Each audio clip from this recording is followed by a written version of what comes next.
আল্লাহ পাক রব্বুল আলামিন পবিত্র কোরআনুল কারীমে বলেন, লা ইন শাকারতুম লা আযীদান্নাকুম ওয়া লা ইন কাফারতুম ইন্না আযাবি লাশাদীদ।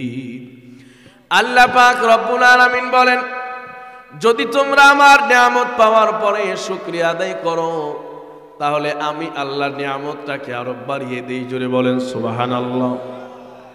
আল্লাহ পাক বলেন, গোলাম যদি নিয়ামত পাওয়ার পরে তুমি নিয়ামতের শুকরিয়া আদায় করো, ওই নিয়ামতটাকে আমি আল্লাহ বাড়ায় দেই। লা আযীদান্নাকুম, নিয়ামতটাকে আমি আল্লাহ বাড়িয়ে দেই। আর যদি নিয়ামতের শুকরিয়া আদায় না করো তাহলে আমি আল্লাহর পাকড়াও জাহান্নামের আযাব বড় কঠোর, জাহান্নামের শাস্তি বড় কঠোর। আল্লাহ পাক রব্বুল আলামিন প্রথমে বললেন, নিয়ামতের যদি শুকরিয়া আদায় করো, নিয়ামতটা যিনি বাড়িয়ে দিবেন তিনি কে? আর একটু আওয়াজ করে, তিনি কে? আর এরপরে আল্লাহ পাক বলতেছেন, যদি শুকরিয়া আদায় না করো তাহলে আমার আযাব বড় কঠিন, ইন্না আযাবি লাশাদীদ। এখানে একটা প্রশ্ন দাঁড়ায়, হুজুর আগে বললেন নিয়ামত বাড়ায় দিবেন আর পরে বলতেছেন জাহান্নামের শাস্তি বড় কঠোর। এখানে তো এমন হওয়া উচিত ছিল, আল্লাহ পাক বললেন যদি নিয়ামতের শুকরিয়া আদায় করো নিয়ামতটা বাড়িয়ে দেব, শুকরিয়া আদায় না করলে নিয়ামতটা ছিনিয়ে নেব। কথা বলেন ঠিক কিনা? এটাই ছিল সুন্দর কথা, মিলের কথা। কিন্তু আল্লাহ পাক রব্বুল আলামিন দুনিয়ার নিয়ামতটাকে ছিনিয়ে নেওয়ার কথা বলেন নাই, বরং আল্লাহ পাক রব্বুল আলামিন বলেন, ইন্না আযাবি লাশাদীদ।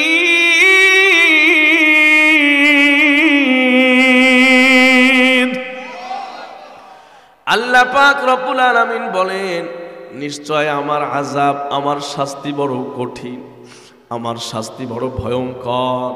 পবিত্র কোরআনুল কারীম সূরা বুরুজে আল্লাহ পাক রব্বুল আলামিন বলেছেন, ইন্না বাতশা রাব্বিকা লাশাদীদ।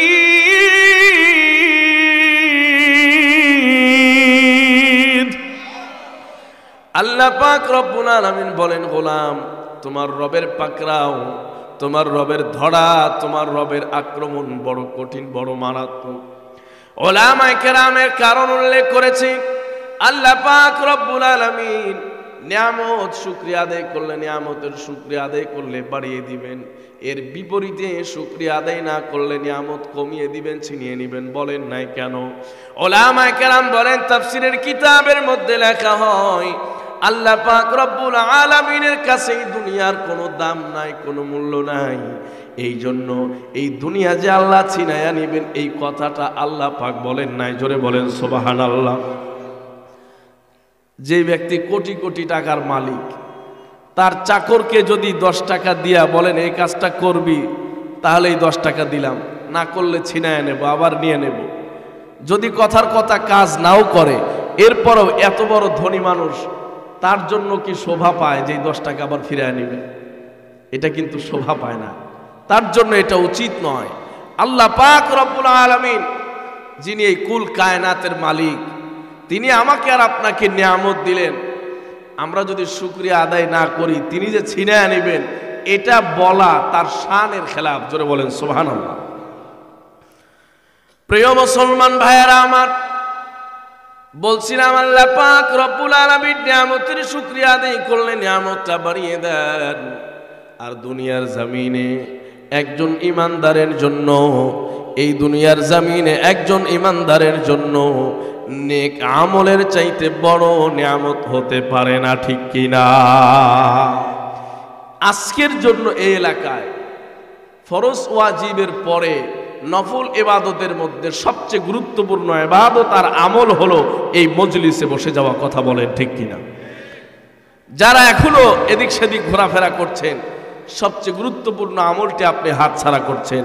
আর 1 ঘন্টা পরে এই প্যান্ডেলে আপনাকে আর ডাকা হবে না। কথা বলেন ঠিক কিনা?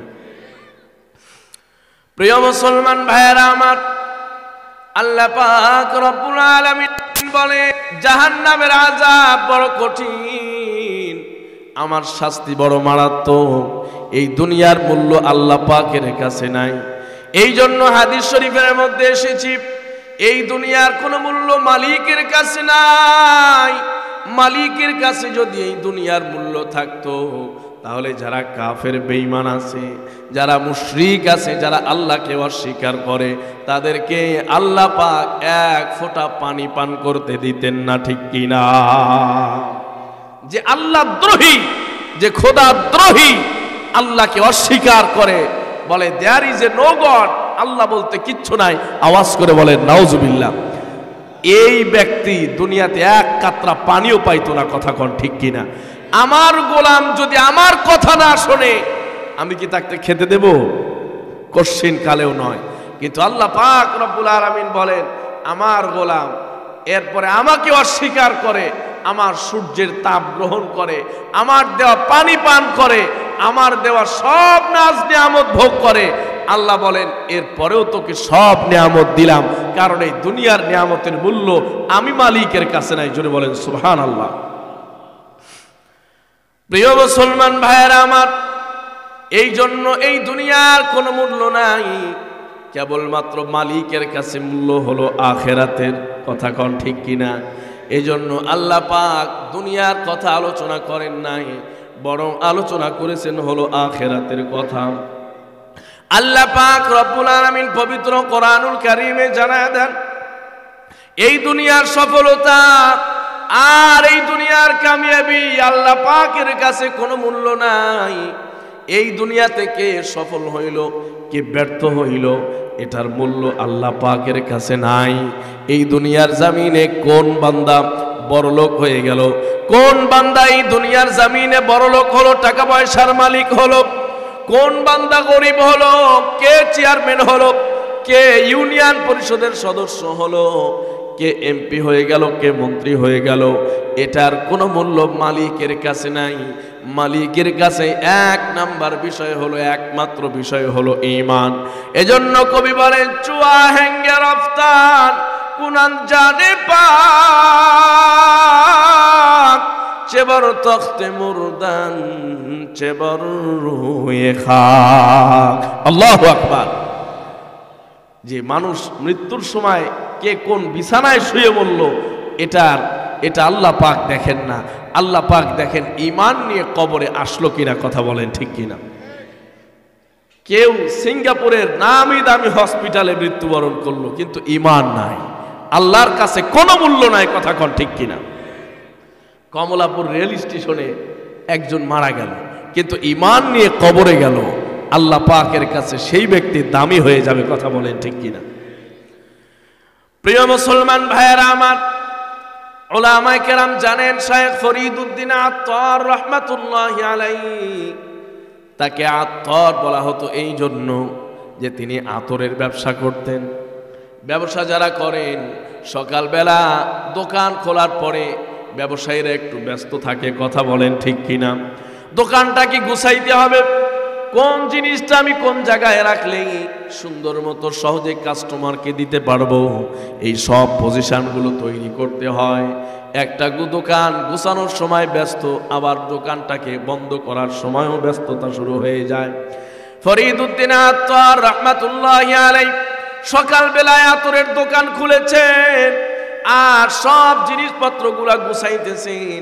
এমতো অবস্থায় একজন ভিক্ষুক চলে গেছে তার দোকানের সামনে। যাওয়ার পরে ভিক্ষুক যেমনটা আল্লাহর নামে আল্লাহর জন্য চায়, কথা বলেন ঠিক কিনা? ফরিদউদ্দিন আত্তার তার দোকানের সামনে দাঁড়ায় বলে, দোকানদার, আল্লাহর হস্তে আমাকে একটা টাকা দিবা। একবার বলেছি ফরিদউদ্দিন আত্তার, তার কানের মধ্যে আওয়াজটা যায় নাই, কারণ দুনিয়া নিয়ে ব্যস্ত, কারণ ব্যবসা নিয়ে ব্যস্ত। এরপরে দ্বিতীয়বার আবার বলেছেন, এরপরেও তিনি শোনেন নাই। তৃতীয়বার আবার বলছেন, এরপরেও তিনি শোনেন নাই। চতুর্থবার রাগ করে বলতেছে, ফরিদুদ্দিন দোকানদার, একটা টাকা চাইলাম দিলা না, এই যে আমি এখানে শুয়ে পড়লাম, তোমার মৃত্যুটা যেন আমার মৃত্যুর মতো হয়। আল্লাহু আকবার। এই যে ভিক্ষুক এই কথা বলার পরে দোকানের সামনে আপনার টান হয়ে শুয়ে পড়েছে।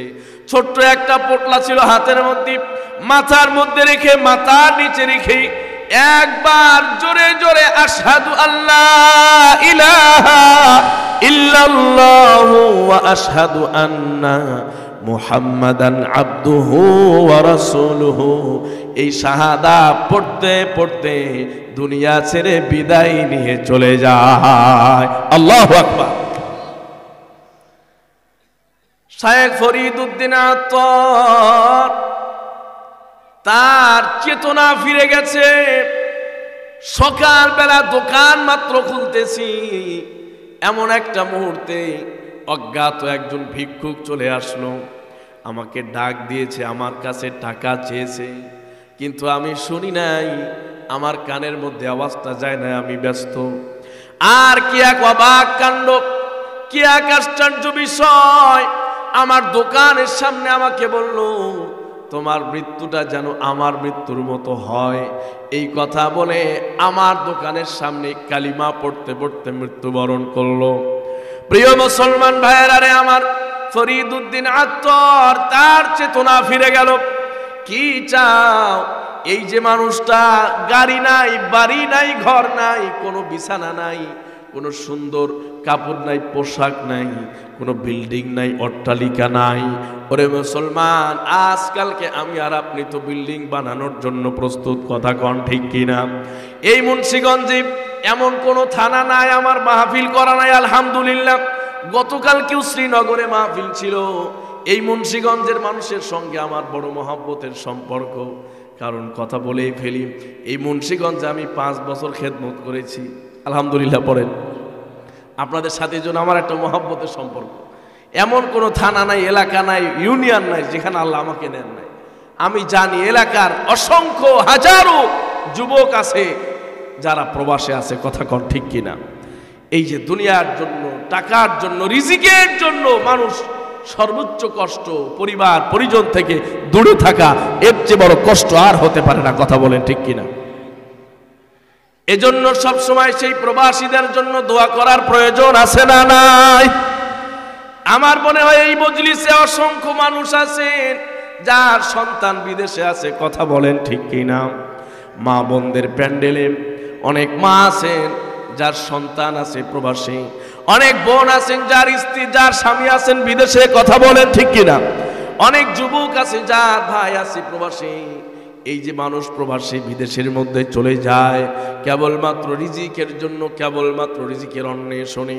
প্রিয় মুসলমান ভাইয়েরা আমার, এই জন্য সব সময় আল্লাহর যে গোলামগুলো দুনিয়া ছেড়ে, দেশ ছেড়ে, পরিবার ছেড়ে প্রবাসে, তাদের জন্য সব সময় দোয়া করা চাই, আল্লাহ পাক যেন তাদের জন্য কল্যাণের ফয়সালা করে দেন, আমিন। প্রিয় মুসলমান ভাইয়েরা, বলছিলাম ফরিদ উদ্দিন আত্তর, তার চক্ষু খুলে গেল। গাড়ি নাই, বাড়ি নাই, সুন্দর পোশাক নাই, পরিচ্ছদ নাই, দোকানের সামনে শুয়ে মৃত্যুবরণ করলো। ছোট্ট একটা পুটলা, যেই ছোট্ট একটা ব্যাগের মধ্যে দুনিয়ার কোনো দামি কোনো আসবাবপত্র নাই। ওরে ইমানদার, আজকে তো আমি আর আপনি দুনিয়ার দামি আসবাবপত্রগুলো বানানোর জন্য সারাদিন ব্যস্ত। সকাল থেকে সন্ধ্যা হয়ে যায়, সন্ধ্যা থেকে আবার ফজর হয়ে যায়, কেবলমাত্র কিভাবে আমি দুনিয়ার গাড়ি বাড়ি বানাবো, কথা কন ঠিক কিনা? কেবলমাত্র দুনিয়ার গাড়ি আর বাড়ি তৈরি করব। যার 1 তলা বিল্ডিং আছে চিন্তা করে 2 তলা বানাইতে হবে, যার 3 তলা 2 তলা আছে তার 3 তলা বানাইতে হবে, যার 1 কানি জমি আছে 2 কানি করতে হবে, যার ঢাকায় দোকান আছে চিন্তা করেন একটা আছে আরো একটা করতে হবে। এই যে দুনিয়া নিয়ে আজকে ব্যস্ত, দুনিয়া নিয়ে আমাদের সব ব্যতিব্যস্ততা। হযরত ফরিদ উদ্দিন আত্তর রহমাতুল্লাহি আলাইহি সেই ফকির বেচারাকে নিয়ে গবেষণা করা আরম্ভ করলেন। আর সে যে মৃত্যুবরণ করলো, কালিমা পড়তে পড়তে দুনিয়া ছেড়ে চলে গেল, কালিমা পড়তে পড়তে দুনিয়া ছেড়ে চলে যায়। এই যে মৃত্যু, এই যে নেক মৃত্যু, উত্তম মৃত্যু, এই মৃত্যু অর্জন করা সহজ না কঠিন? এই মৃত্যু অর্জন করাটাই হলো সবচাইতে কঠিন।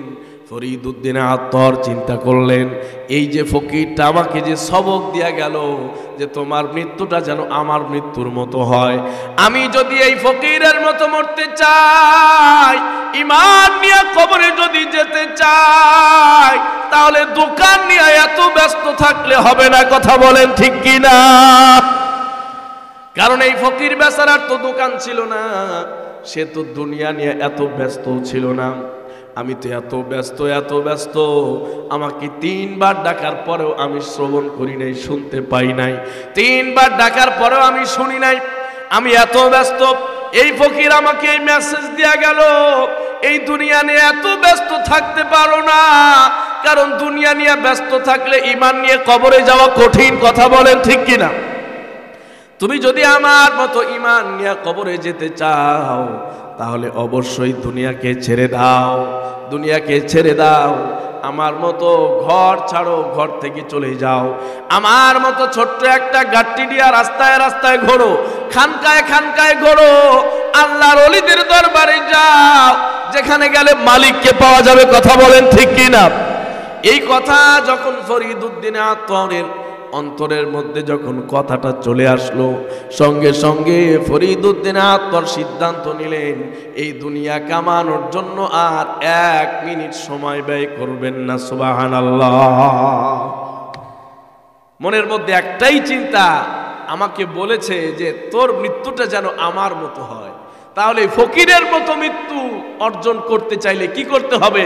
মালিকের গোলামি করতে হবে। কথা বলেন ঠিক কিনা? প্রিয় মুসলমান ভাইয়েরা রে আমার, হযরতে ফরিদউদ্দিন আত্তর রাহমাতুল্লাহি আলাইহি ঘর ছেড়ে বের হয়ে গেলেন। এমনকি আর নিজের বাড়িতে, নিজের বাসস্থানে পরবর্তীতে আর ফিরে আসেন নাই। নিজের বাড়িতে আর সেইভাবে বসবাস করেন নাই। সারাটা জীবন সফর করেছেন, ইলম অর্জন করেছেন, আর ওলামায়ে কেরাম বুজুর্গানে দ্বীনের সাথে থেকে থেকে আল্লাহকে পাওয়ার চেষ্টা করেছেন। ওই সময়ে যত বড় বড় বুজুর্গ দুনিয়াতে ছিলেন, তন্মধ্যে তিনি একজন আরেফ, আল্লাহর ওলি হয়ে যায়। আল্লাহু আকবার। প্রিয় মুসলমান ভাইয়েরা আমার, বলছিলাম এই দুনিয়ার মূল্য মালিকের কাছে নাই। কথা বলেন ঠিক কিনা? এই দুনিয়ার মূল্য মালিকের কাছে নাই। একজন যদি 10 তলায় শুয়ে শুয়ে মরে, তার যদি ঈমান ছাড়া কবরে যায়, তার আল্লাহর কাছে তার কোনো মূল্য নাই। আর যদি কমলাপুর রেল স্টেশনেও শুয়ে শুয়ে মারা যায়, আর যদি ঈমান নিয়ে কবরে যেতে পারে, সরাসরি আল্লাহর জান্নাতে চলে যাবে। ঠিক কিনা? প্রিয় মুসলমান ভাইয়েরা আমার, আল্লাহ পাক রব্বুল আলামিন সূরাতুল বাকারার 24 নম্বর আয়াতের মধ্যে জানিয়ে দেন, ফাত্তাকুন নারাল্লাতী ওয়াকুদুহান নাস ওয়াল হিজারাতু উইদ্দাত লিল কাফিরিন।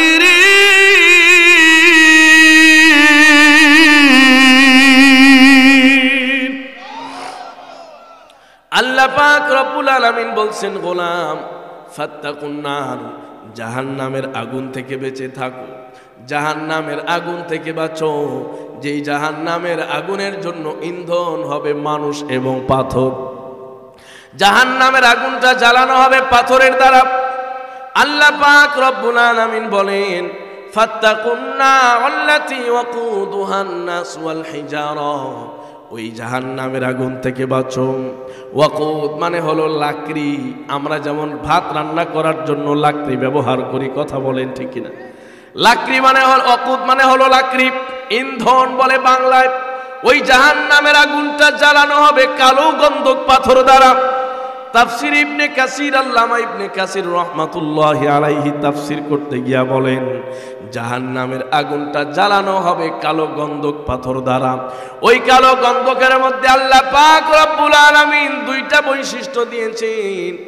1 নাম্বার বৈশিষ্ট্য হলো দুনিয়ার আগুন থেকে বিপরীত। 1 নাম্বার বৈশিষ্ট্য হলো দুনিয়ার আগুন যেখানেই লাগে সেখানেই পুড়ে যায়। কথা কোন ঠিক কিনা? যেখানেই লাগে সেখানেই পুড়বে, এর বাইরে যায় না। যেখানে আগুন লাগে না সেখানে পুড়বে না।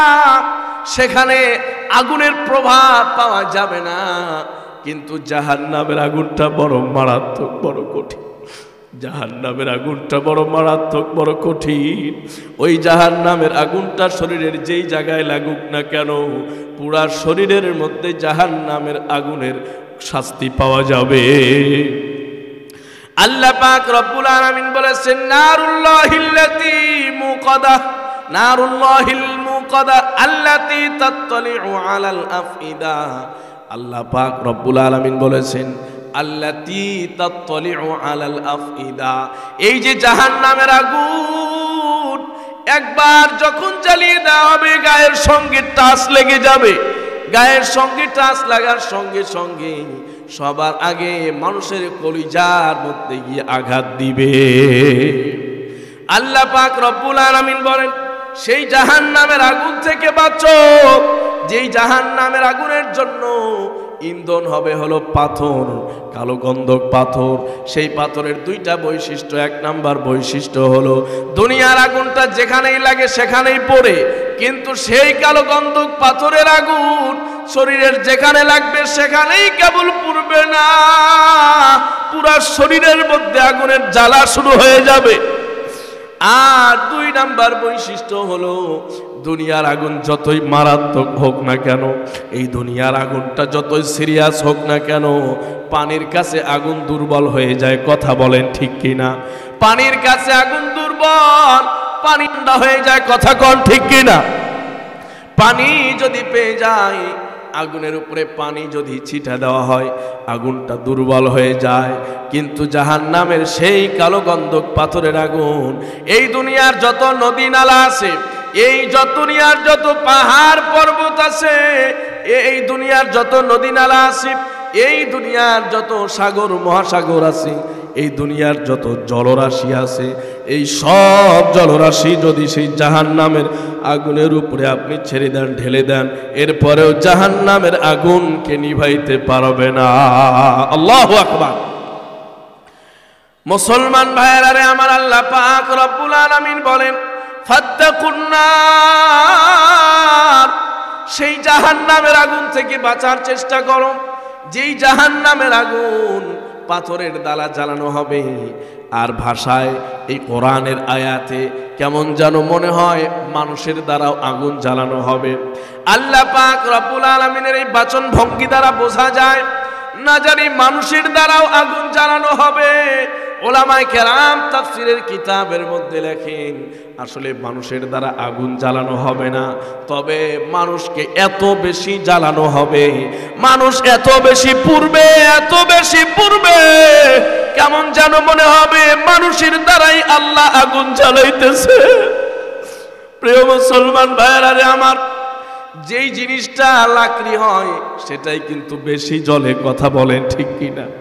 ভাত বেশি জ্বলে নাকি লাকড়ি বেশি জ্বলে? লাকড়ি বেশি জ্বলে। মানুষটাকে আল্লাহ পাক লাকড়ির সাথে একই সাথে বর্ণনা করেছে, কেমন যেন মনে হয় মানুষও লাকড়িতে রূপান্তরিত হয়ে যাবে, মানুষও ইন্ধনে রূপান্তরিত হয়ে যাবে। কিন্তু ওলামায়ে কেরাম বলেন, না না, এই মানুষকে আল্লাহ এত বেশি জ্বালাবেন, এত বেশি জ্বালাবেন, কেমন যেন মানুষ নিজেই ইন্ধন হয়ে যাবে। প্রিয় মুসলমান ভাইয়েরা রে আমার, একবার জিবরিল আলাইহিস সালাতু ওয়াস সালাম নবীজির কাছে আসছেন।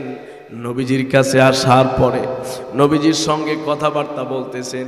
এই নবীজির সাথে কথাবার্তা বলতে বলতে হঠাৎ নবীজিকে বললেন, ইয়া রাসূলুল্লাহ, ইয়া হাবিবাল্লাহ, এই মুহূর্তে আমি জাহান্নাম ঘুরে ঘুরে দেখে আসলাম। নবীজি আমার বললেন, জিবরিল, সেই জাহান্নামে কি দেখলা বলো না।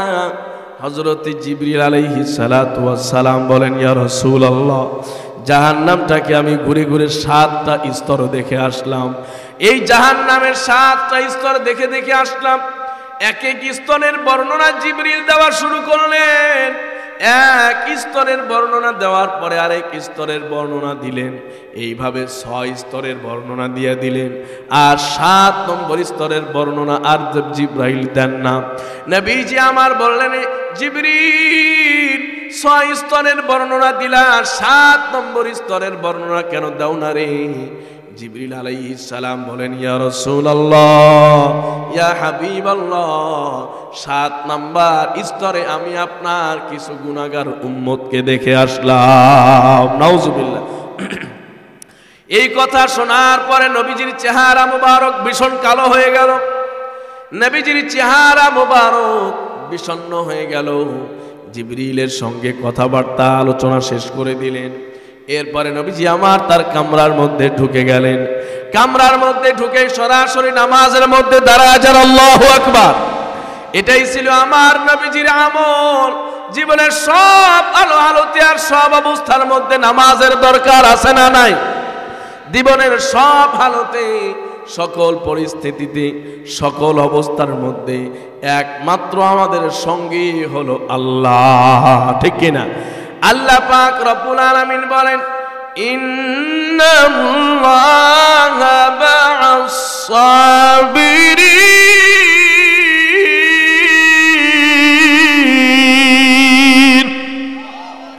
আল্লাহ পাক রব্বুল আলামিন কি সব সময় আমাদেরকে সাথী বানাইতে হবে, সাথী মানতে হবে।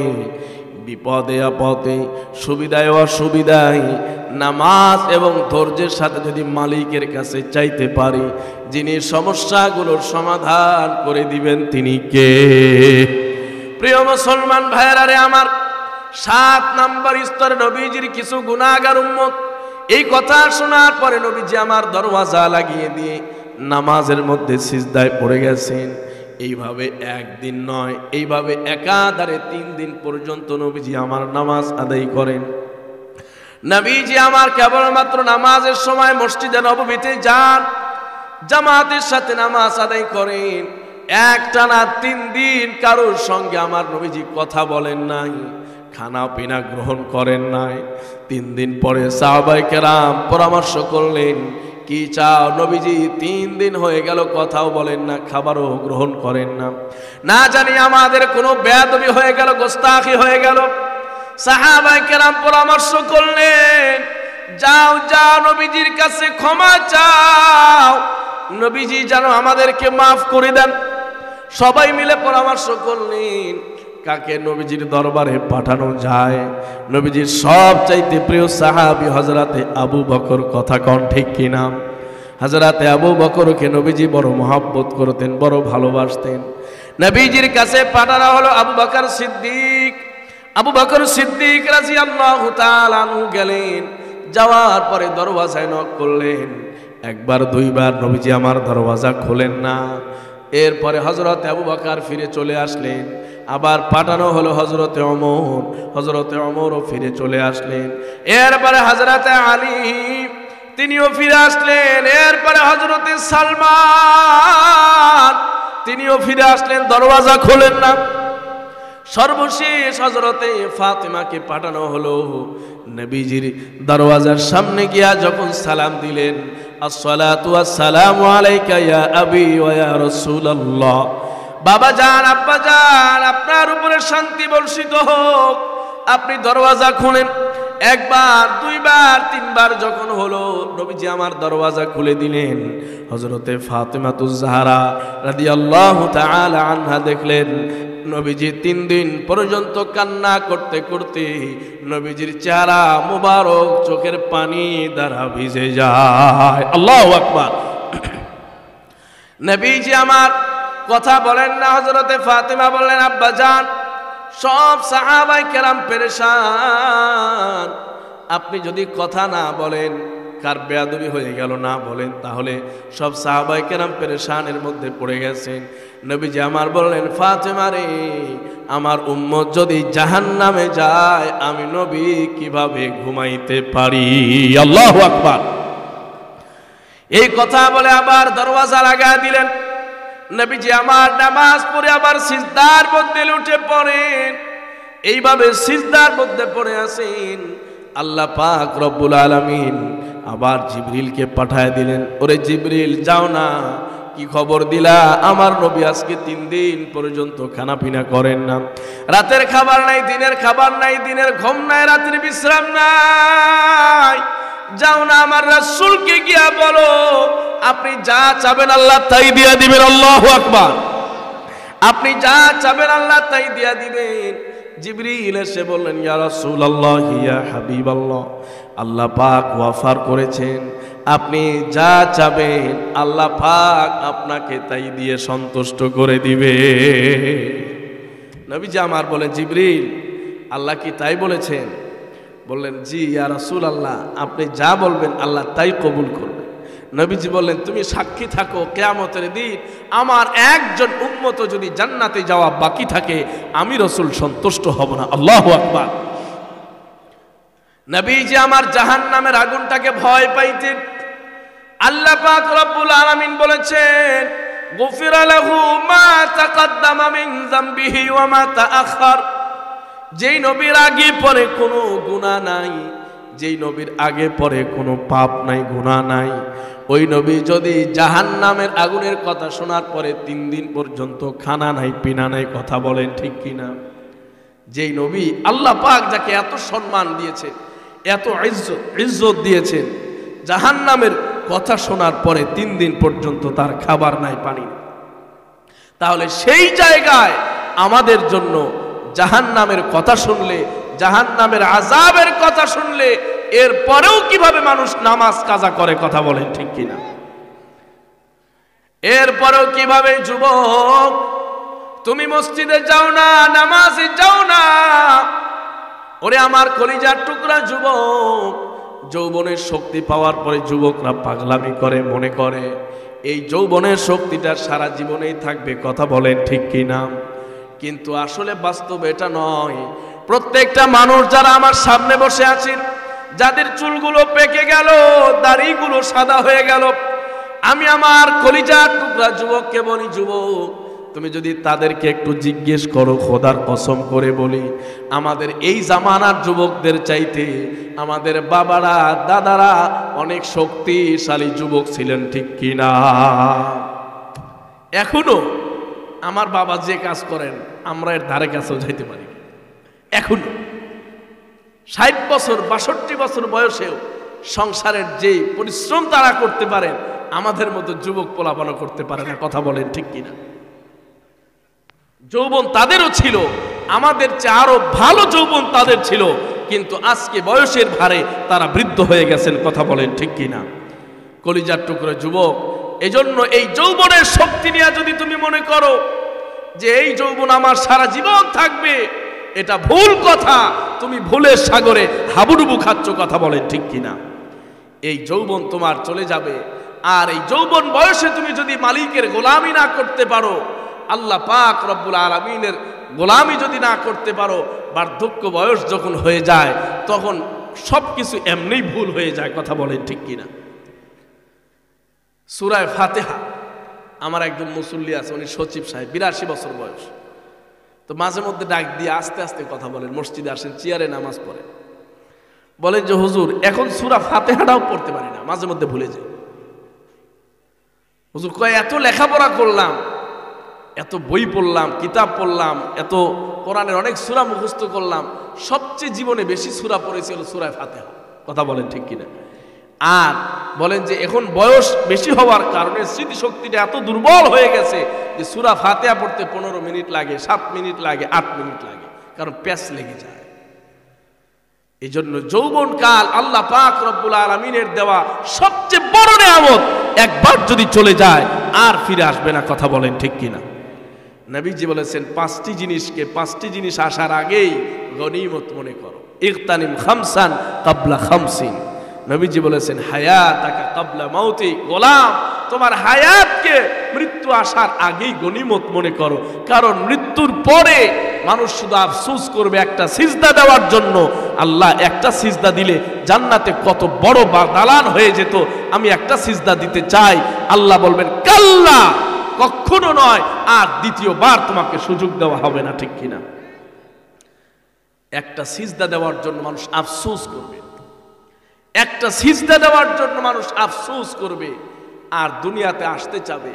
হাত্তা ইদা জা আহাদাহুমুল মাউত ক্বালা রাব্বিরজিউন লাআল্লি আ'মালু সালিহান ফিমা তারাকতু। কাল্লা, আল্লাহ পাককে বলবেন মালিক আমার একটু দুনিয়ায় ফিরিয়ে দেন, যা আমল বাদ গেছে সব আমল একবারে কাজা কাফারা সহ আদায় করো। আল্লাহ পাক বলেন কাল্লা, উলামায়ে কেরাম বুঝেন কাল্লা, কখনো নয়, আর তোমাকে সুযোগ দেওয়া হবে না। কথা বলেন ঠিক কিনা? প্রিয় মুসলমান ভাইয়েরা আমার, কলিজার টুকরা যুবক, এই যৌবনের শক্তিটা সারা জীবন থাকবে না রে যুবক। এই জন্য এই যৌবনের পাগলামিতে না ঘুরে, সময়টা নষ্ট না করে 5 ওয়াক্ত নামাজের জন্য যখন মুয়াজ্জিন ডাক দেয় হাইয়া আলাস সালাহ, মুয়াজ্জিন যখন 5 ওয়াক্ত নামাজে 5 বার আজানের মধ্যে কমপক্ষে 10 বার বলে, কথা বলেন ঠিক কিনা?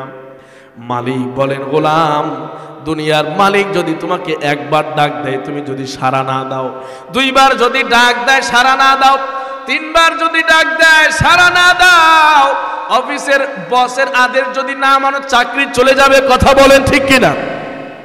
আপনি যদি আপনার মনিবের কথা না মানেন, 1 বার 2 বার পর্যন্ত না মানলে মানবে, 3 বার না মানলে আপনার চাকরি চলে যাবে। কথা বলেন ঠিক কিনা? আল্লাহ পাক রব্বুল আলামিন বলেন গোলাম, আমি তো ওই মালিক নয়, আমি তো ওই মালিক নয়, আমি 1 বার 2 বার নয়, দিনে 10 বার পর্যন্ত তোমাকে ডাকি। মুয়াজ্জিনের কণ্ঠে আমি ডাক দিই হাইয়া আলাস সালাহ, হাইয়া আলাস সালাহ। আমি মুয়াজ্জিনের কণ্ঠে দিনে 5 বার নয় 10 বার পর্যন্ত তোমাকে আমি ডাকি। আল্লাহ পাক রব্বুল আলামিন বলেন গোলাম, এই যে 10 বার আমি তোমাকে ডাকি, এইভাবে প্রত্যেক দিন ডাকতেছি। 20 বছর বয়স হয়ে গেল, 25 বছর বয়স হয়ে গেল, 30 বছর হয়ে গেল, 50-60 বছর হয়ে গেল। আল্লাহ পাক রব্বুল আলামিন বলেন রে গোলাম, আমি তো তোমার ওই মনিব, ওই মালিক। যদি 60 বছর বয়সেও আমি মালিকের কাছে একবার তওবা করে আমার কাছে ফিরে আসতে পারো, আমি মালিক তোমার জীবনের সব গুনাহগুলো মাফ করে দেব। সুবহানাল্লাহ।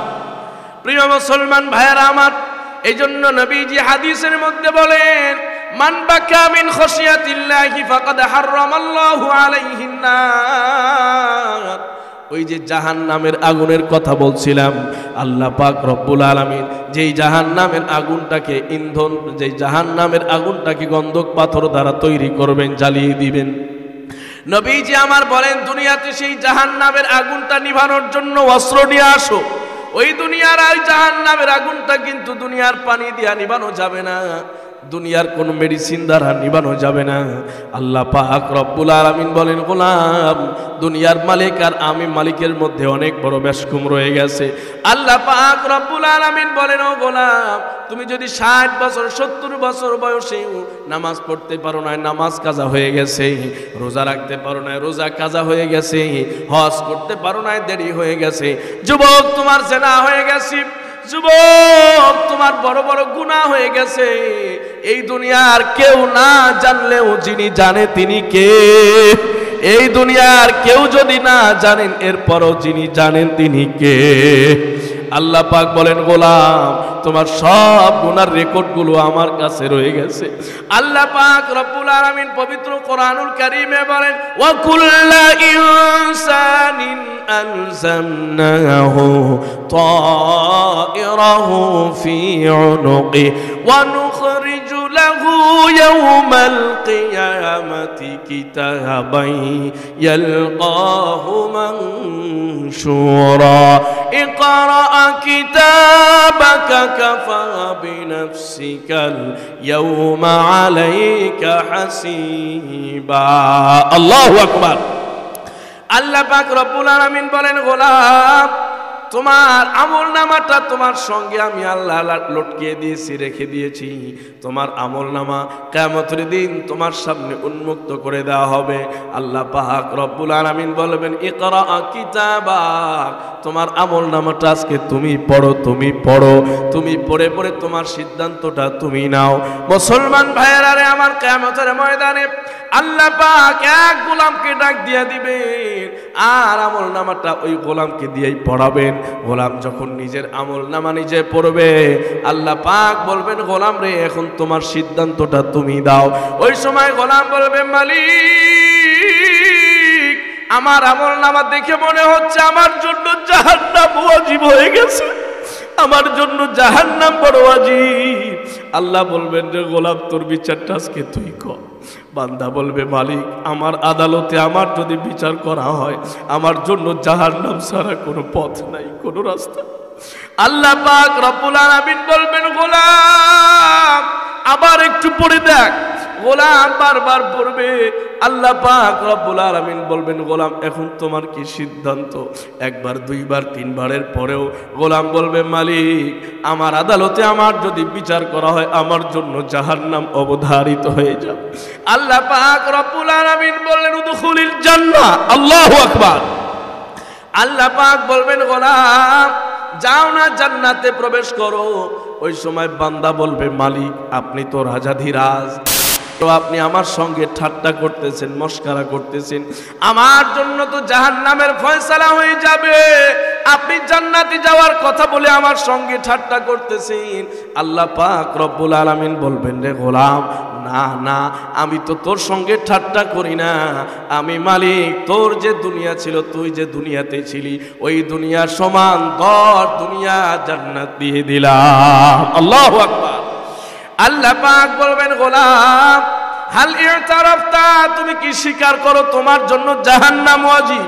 ওই সময় গোলাম বলবে মালিক আমি তো স্বীকার করি আমার আদালতে জাহান্নাম ছাড়া আমার কোনো পথ নাই। আল্লাহ বলবেন গোলাম এই যে স্বীকার করেছো এই স্বীকারটাই আমার কাছে বড় পছন্দ হয়েছে, বড় মহব্বত হয়েছে, বড় ভালো লেগেছে। আজকে গুনাহটাকে স্বীকার করার কারণে আমি আল্লাহ তোকে মাফ করে জান্নাতি বানায়া দিলাম। আল্লাহু আকবার। প্রিয় মুসলমান ভাইয়ারা আমার, এজন্য আল্লাহর কাছে গুনাহ স্বীকার করার বড় দাম। কথা বলেন ঠিক কিনা? আল্লাহ পাক রব্বুল আলামিন ওই সব বান্দাদেরকে বড্ড মহব্বত করেন, বড্ড পছন্দ করেন যারা গুনাহ হয়ে যাওয়ার পরে আল্লাহর কাছে সারেন্ডার করে বলে আস্তাগফিরুল্লাহ।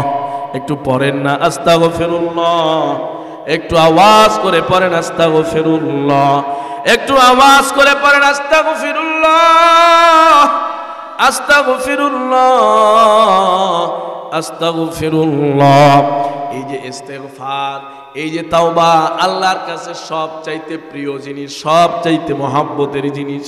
আল্লাহ পাক রব্বুল আলামিন বান্দা যখন গুনাহ করার পরে তাওবা করে, ইস্তেগফার করে, বান্দার প্রতি খুশি হয়ে যান। জোরে বলেন সুবহানাল্লাহ। বান্দার প্রতি সন্তুষ্ট হয়ে যান। আপনাদের কষ্ট হচ্ছে নাকি? বান্দার প্রতি সন্তুষ্ট হয়ে যান, খুশি হয়ে যান। খলিফাতুল মুসলিমিন হযরত আবু বকর সিদ্দিক রাদিয়াল্লাহু তাআলা আনহু একবার কুফায় গেছেন কোনো একটা কাজে। খলিফাতুল মুসলিমিন আবু বকর সিদ্দিক রাদিয়াল্লাহু তাআলা আনহু যখন কুফায় গেলেন হঠাৎ একটা জানাজা হাজির হয়ে গেল। কি চাও? একটা যুবক ইন্তেকাল করেছে, কারণ মৃত্যুর কোনো বয়স নাই। কথা বলেন ঠিক কিনা? যুবককে রেখে বৃদ্ধ মানুষ চলে যায়, আবার বৃদ্ধ মানুষকে রেখে যুবকেরাও দুনিয়া ছেড়ে চলে যায়। কথা বলেন ঠিক কিনা? মুসলমান ভাইয়েরা রে আমার, খলিফাতুল মুসলিমিন হযরত আবু বকর সিদ্দিক রাদিয়াল্লাহু তাআলা আনহু লক্ষ্য করলেন একজন যুবকের জানাজার জন্য সবাই দাঁড়িয়ে আছেন। খলিফাতুল মুসলিমিন জানাজা আদায় করলেন। জানাজার পরে দাফনের কাজও শেষ হয়ে গেল, কাফন দাফন সব কমপ্লিট হয়ে গেছে। এরপরে হযরত আবু বকর সিদ্দিক খেয়াল করলেন দূর থেকে একজন মধ্যবয়সী মহিলা কান্না করতে করতে আসতেছে। জোরে বলেন সুবহানাল্লাহ। বাংলার ঘরে ঘরে আছে না? অসংখ্য অগণিত আছে। অনেক মাহফিলে আমাদের কাছে চিরকুট লেখা হয়, হুজুর মা বাবার খেদমত সম্পর্কে কিছু আলোচনা করবেন। আমরা বড় অবাক হই যে সমাজ আজকে কতটা তলিয়ে গেল, যে সমাজের যুবকেরা, সন্তানেরা মায়ের মতো গর্ভধারিণী মায়ের সঙ্গেও, এত প্রিয় আপন মানুষের সঙ্গেও বেয়াদবি করতে কুণ্ঠাবোধ করে না। কথা বলেন ঠিক কিনা? প্রিয় মুসলমান ভাইয়েরা রে আমার, যুবক ভাইয়েরা, কলিজার টুকরা যুবক, এই পৃথিবীর জামিনে নিঃস্বার্থ একজন ভালোবাসার মানুষ যদি থাকে তোমার মা। কথা বলেন ঠিক কিনা?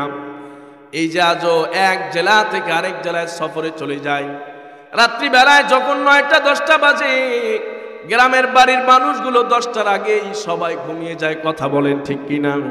কিন্তু মা বলে বাজান এই যে সারা শীতের সিজনটা আমার সারা ঠিক মতো ঘুম হয় না, রাত্রিবেলায় আমি কয়েকবার সজাগ হই, কারণ কখন কোন জায়গা থেকে হঠাৎ ফোন আসতে পারে, না জানি আমার সন্তানের কি হয়ে গেল। কথা বলেন ঠিক, না জানি আমার সন্তানের কি হয়ে গেল। মুসলমান ভাইয়েরা রে আমার, এই সমাজের মধ্যে অসংখ্য যুবক আছে বিয়ের পরে মাকে আর দেখতে পারে না। কথা বলেন ঠিক কিনা? অসংখ্য যুবক আছে বউয়ের কথায় মায়ের উপরে নির্যাতন করে। কথা কর ঠিক কিনা? অসংখ্য যুবক আছে স্ত্রীকে ভালোবাসার নাম দিয়া, স্ত্রীকে মহব্বতের নাম দিয়া মাকে দূরে ঠেলে দেয়। কথা কর ঠিক কিনা? আমি আমার কলিজার টুকরা যুবক তোমাদের পায়ে হাত রেখে বলি, এই দুনিয়াতেও যদি তুমি সফল হতে চাও, সাকসেস হতে চাও, মায়ের দোয়া নাও। মায়ের দোয়ার বিকল্প কোনো শক্তি নাই। কথা কর ঠিক কিনা? এই দুনিয়ার জামিনে বুলেটের গুলি মিস হয়ে যেতে পারে, কিন্তু খোদার কসম করে বলি আমার নবীর কথা, মায়ের দোয়া তোমার জন্য যদি করে, ওই দোয়া কোনোদিন মিস হতে পারে না। ঠিক কিনা? প্রিয় মুসলমান ভাইয়েরা রে আমার, যুবক দুনিয়া ছেড়ে চলে গেছেন, কাফন দাফন সম্পন্ন হয়ে গেছেন, কিন্তু মা আওয়াজ করে চিৎকার করতে করতে কবরের দিকে চলে আসে আর বলে, খলিফাতুল মুসলিমিন, আমার সন্তানটাকে আমি শেষবারের মতো একবার দেখতে চাই, আমার সন্তানটাকে আমি দেখতে চাই, কারণ এই সন্তানের সাথে আমার কয়েকদিন যাবত দেখা নাই। আল্লাহু আকবার। এই জন্য আল্লাহ পাক রব্বুল আলামিন পবিত্র কোরআনুল কারীমে বলেছেন, ওয়ালা তানহারহুমা ওয়া কুল লাহুমা কাওলান কারীমা। আল্লাহ পাক বলেন, গোলাম তুমি তোমার মা বাবার সঙ্গে ধমক দিয়া কথা বলো না, তুমি তোমার মা বাবার সঙ্গে ধমক দিয়া কথা বলো না, তাদের সঙ্গে নরম সুরে কথা বলো। ওয়া কুল লাহুমা কাওলান কারীমা। আল্লাহ পাক এই দুনিয়ার কোনো পীরের জন্য দোয়া শিখায় দেন নাই, কোনো ইমামের জন্য দোয়া শিখায় দেন নাই, কোনো আলেমের জন্য দোয়া শিখায় দেন নাই। আল্লাহ বলেন, গোলাম তুই তোর মা বাবার জন্য কোন ভাষায় দোয়া করলে আমি মালিক পছন্দ করব, আমি আল্লাহ কবুল করব, ওই দোয়াটা আমি কোরআনে দিয়ে দিলাম। আল্লাহু আকবার। আল্লাহ পাক রব্বুল আলামিন বলেন, ওয়াকুর রব্বিরহামহুমা কামা রাব্বায়ানি সগীরা। আল্লাহ পাক বলেন, ওয়াকুর রব্বিরহামহুমা কামা রাব্বায়ানি সগীরা। আল্লাহ পাক রব্বুল আলামিন আগে বলেছেন কুল মানে বলো। কোরআনুল কারীমের যত জায়গায় আল্লাহ পাক বলেছেন কুল মানে বলো, বলার পরে যেই দোয়া করেছেন, যেই দোয়ার কথা বলেছেন, উলামায়ে কেরাম বলেন আল্লাহ নিজেই দোয়া করতে বলেছেন। যেই আল্লাহ নিজেই দোয়া করতে বলেন, এরপরে যদি কোনো গোলাম ওই দোয়া করে, সঙ্গে সঙ্গে যিনি কবুল করে নেন তিনি কে? আর একটু আওয়াজ করে তিনি কে? মুসলমান ভাইয়েরা রে আমার, এই জন্য উলামায়ে কেরাম বলেন কুলের পরে যত দোয়া আছে, ওই সব দোয়া যখন বান্দা করে, সঙ্গে সঙ্গে আল্লাহ পাক কবুল করে না। সুবহানাল্লাহ। মুসলমান ভাইয়েরা রে আমার, মা কান্নাকাটি শুরু করছে, হুজুর আজকে কয়েকদিন পর্যন্ত আমার সন্তানের চেহারা দেখি না, হুজুর তো বেকায়দায়, কবর দেওয়া শেষ হয়ে গেছে, কি করবে? খলিফাতুল মুসলিমিন আদেশ দিলেন, যাও যুবকের লাশটা আবার বের করো, কবরটাকে আবার খনন করো। এই কবরটা খনন করার পর মাকে চেহারা দেখার সুযোগ করে দাও। আল্লাহু আকবার। মায়ের মহাব্বত, মায়ের ভালোবাসা, মা দেখতে চায় তার সন্তান, কোনো বাধা বিপত্তি দেওয়া যাবে না, মাকে একটু দেখতে দাও। খলিফাতুল মুসলিমিন যখন অর্ডার করলেন, সঙ্গে সঙ্গে কয়েকজন মিলে কবরটা আবার খুলে ফেললো। যুবকের চেহারা দেখার জন্য মা যখন সামনে গেছে, যাওয়ার পরে দেখে ওই যুবকের কবরটার কবর নাই, ওই যুবকের কবরটা জান্নাতের বাগানে রূপান্তরিত হয়ে যায়। আল্লাহু আকবার। মা বড় আশ্চর্য হয়ে গেল, এলাকার মানুষ সবাই বড় আশ্চর্য। কি চাও? এই যে মাত্র কয়েক মিনিট আগে যুবককে কবর দেওয়া হলো, এই যুবকের কবরটা জান্নাতের বাগান হয়ে গেছে। কি চাও? জান্নাতের বাগান হয়ে গেল। খলিফাতুল মুসলিমিন চিন্তার মধ্যে পড়ে গেলেন, এত অল্প সময়ের ব্যবধানে এই কবরটা সাধারণ কবর থেকে আবার জান্নাতের বাগান হয়ে গেল। নবীজির হাদিস, নবীজি বলেছেন আল কবরু ইম্মা রাউজাতুম মিন রিয়াজিল জান্নাহ আও হুফরাতুম মিন হুফারিন নার। নবীজি আমার বলেন এই কবরটাই তোমার জন্য হয়তো জান্নাতের বাগান অথবা জাহান্নামের গর্ত থেকে একটা গর্ত হয়ে যাবে। হযরত আবু বকর সিদ্দিক চিন্তায় পড়ে গেলেন, এলাকার মানুষজনের কাছ থেকে খবর নেওয়া আরম্ভ করলেন, কি চাও? যে যুবক কি আমল করলো, যে আমল করার কারণে মুহূর্তের মধ্যে কবরের রূপটা চেঞ্জ হয়ে গেল, পরিবর্তন হয়ে গেল। সবার কাছ থেকে যখন খবর নেওয়া আরম্ভ করেছে, সবাই একটাই কথা বলে, না না, এই যুবক ভালো আমল করে নাই, এই যুবকের আমল ভালো ছিল না, এই যুবক তো 5 ওয়াক্ত নামাজ ঠিক মতো আদায় করে নাই, ঠিক মতো রোজাও রাখে নাই, সারাদিন দুষ্টামি করেছে, সারাদিন ফাজলামি করেছে। কিন্তু হযরত আবু বকরের চিন্তা, যেই মানুষটার ব্যাপারে সবাই বলে না না, নামাজ পড়ে নাই, সুন্দর ছিল না, ভালো ছিল না, আখলাক ভালো ছিল না, দুষ্টামি করত, এরপরেও এই যুবকের কবরটা জান্নাতের বাগান। আশ্চর্য হয়ে গেলেন সিদ্দিক আকবর। সারাদিন কোনো কাজে মন বসে না, রাত্রিবেলায় রাষ্ট্রীয় কাজকর্ম সেরে এখন একটু ঝিমাইতেছেন, ঘুমাইতেছেন, এমন অবস্থা হঠাৎ স্বপ্ন যোগে আমার নবীজির সঙ্গে সাক্ষাৎ হয়ে যায়। আল্লাহু আকবার। নবীজির সঙ্গে সাক্ষাৎ হয়ে গেল আবু বকর, হযরত আবু বকর সিদ্দিক রাদিয়াল্লাহু তাআলা আনহু। যখন তার কপালের মধ্যে চিন্তার ভাঁজ দেখা যায়, নবীজি আমার জিজ্ঞেস করলেন, আবু বকর তোমার কপালের মধ্যে চিন্তার ভাঁজ দেখা যায়, মনে হচ্ছে কেমন যেন টেনশন তোমার শরীরের মধ্যে, মাথার মধ্যে কাজ করতেছি। হযরত আবু বকর বলে, জি ইয়া রাসূলুল্লাহ, চিন্তা, পেরেশানি। নবীজি বলেন, কি চিন্তা? আবু বকর বলেন, ইয়া রাসূলুল্লাহ, দিনের বেলায় জানাজা পড়লাম, আর অল্প সময়ের ব্যবধানে কবরটা চেঞ্জ হয়ে গেল, এই মুহূর্তে আবার দেখতেছি স্বপ্ন যোগে আপনার ডান পাশে ওই যুবক বসে আছে। আল্লাহু আকবার। চিন্তা হওয়ার কথা। নবীজি আমার বললেন, আবু বকর এই যে যুবকটা আসলে তেমন ভালো ছিল না, ঠিক মতো এত আমল বন্দেগী করতে পারে নাই, কিন্তু যখনই কোনো গুনাহ হয়েছে, গুনাহ করার সঙ্গে সঙ্গে আমার কাছে তওবা করেছে। আল্লাহু আকবার। নবীজি আমার বলেন, আল্লাহ পাক রব্বুল আলামিন জানিয়েছেন এই যুবকের প্রতি যিনি সন্তুষ্ট তিনি কে? হাজারো গুনাহের কমতি, হাজারো গুনাহ হয়ে গেছে, বিভিন্ন রকমের গুনাহে জর্জরিত, এরপরেও যদি কায় মনোবাক্যে আমরা মালিকের কাছে তওবা করি, যিনি মাফ করে জান্নাতি বানায়া দিবেন তিনি কে?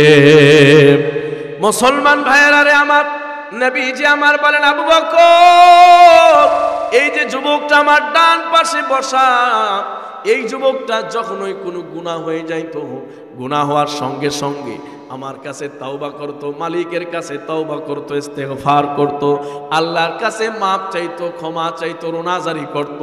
আল্লাহর কাছে রোনাজারি সব চাইতে প্রিয়, জোরে বলেন ঠিক কিনা? আল্লাহর কাছে কান্নার আওয়াজ আর কান্নার পানির চাইতে বড় দামি পানি আর শক্তিশালী পানি হতে পারে না। নবীজির হাদিস, নবীজি বলেন 2 ফোঁটা আমার কাছে সব চাইতে প্রিয়, আল্লাহ পাকের কাছে 2টা ফোঁটা দামি। 1 নাম্বার হলো শহীদের রক্ত, 2 নাম্বার হলো গুনাহগারের চোখের পানি। আল্লাহু আকবার। নবীজি আমার বলেন, আবু বকর এই যে যুবক গুনাহ হওয়ার পরে বারবার যখন আল্লাহর কাছে ক্ষমা চাইতো, আল্লাহ পাক রব্বুল আলামিন মৃত্যুর আগে তার তওবা কবুল করেছেন, তাকে নিষ্পাপ বেগুনাহ মাসুম বানায়া কবরে দিয়েছে। এই জন্য সেই নিষ্পাপ মাসুম হয়ে কে কে কবরে যেতে চায়, দুহাত তুলে মালিককে দেখায় দেয়। নারায়ে তাকবীর, নারায়ে তাকবীর। ইসলামের আলো, আল কোরআনের আলো, নারায়ে তাকবীর। আল্লাহ তুমি আমার এই ভাইদেরকে কবুল করো, সবাই পড়েন আমিন। মহিলা প্যান্ডেলে আমার মাদেরকে, বোনদেরকে কবুল করেন, সবাই পড়েন আমিন। হাত নামান। সম্মানিত ভাইয়েরা আমার, আল্লাহ পাক রব্বুল আলামিনের কাছে বান্দার চোখের পানি সবচাইতে প্রিয়। এই জন্য মাঝে মধ্যে আল্লাহর কাছে চোখের পানি ফেলার দরকার আছে না নাই? এই চোখের পানির কত পাওয়ার, নবীজি হাদিসে আসছে কিয়ামতের দিন জান্নাত উত্তপ্ত, জাহান্নাম উত্তপ্ত হয়ে যাবে, উত্তপ্ত হয়ে যাবে, গরম হয়ে যাবে, আওয়াজ করবে, শিকল দিয়া বেঁধে রাখা যাবে না, আওয়াজ করতে থাকবে। আল্লাহ পাক বলবেন জিবরিল জাহান্নামের এত গর্জন কেন? জিবরিল বলবে ইয়া রাসূলুল্লাহ জাহান্নাম তো পাগল হয়ে গেছে, শুধু হালমি মাজিদ আর হালমি মাজিদ বলতে থাকবে। আল্লাহ বলবেন দেখো আমার কুরসির পাশে ছোট্ট একটা পেয়ালা, ওই পেয়ালাটা নিয়ে আসো, জোরে বলেন সুবহানাল্লাহ। জিবরিল পেয়ালা আনবেন, পেয়ালার মধ্যে সামান্য কয়েক ফোঁটা পানি থাকবে। আল্লাহ পাক বলবেন জিবরিল এই জাহান্নামের উপরে পানিটা ছিটে দাও, নিক্ষেপ করে দাও, দেওয়ার সাথে সাথে জাহান্নাম ঠান্ডা হয়ে যাবে। আল্লাহু আকবার। জিবরিল বলবেন মালিক সামান্য কয়েক ফোঁটা পানি দিলাম, জাহান্নাম ঠান্ডা হয়ে গেল, কিসের পানি? আল্লাহ পাক বলবেন জিবরিল তুমি জানো না আমার গুনাহগার উম্মত, আমার গুনাহগার বান্দা বান্দিরা যখনই গুনার পরে তওবা করে চোখের পানি ফেলেছে, ওই পানিটা আমি হেফাজত করে রেখেছি, জোরে বলেন সুবহানাল্লাহ। আর এই পানির এত পাওয়ার, ফাত্তাকুন নার, ওই জাহান্নামের আগুনটাকে এই পানি নিভায়া দিতে পারে, জোরে বলেন সুবহানাল্লাহ। আল্লাহ পাক আমাদের সবাইকে যেন সেই জাহান্নামের আগুন থেকে হেফাজত করেন, সবাই করি আমিন। বিশেষ করে নয়ানগর যে কবরবাসীর উদ্যোগে আজকে আপনার প্রোগ্রাম করেছেন, সেই কবরবাসীকে যেন এই জাহান্নামের আগুন থেকে আল্লাহ হেফাজত করেন, সবাই পড়ি আমিন। এখানে অসংখ্য মানুষ আছেন যাদের মা আছে কবরস্থানে, ঠিক কিনা? যাদের বাবা আছে কবরস্থানে, ঠিক কিনা? যাদের অনেকের ভাই আছে, অনেকের বোন আছে, আমার মহিলা প্যান্ডেল অনেক মা আছেন যাদের স্বামী আছে, অনেকের সন্তান সেখানে ঘুমাইতেছে। আল্লাহ পাক যেন তাদের প্রত্যেকের কবরকে জান্নাতের বাগান বানায় দেন, সবাই পড়ি আমিন।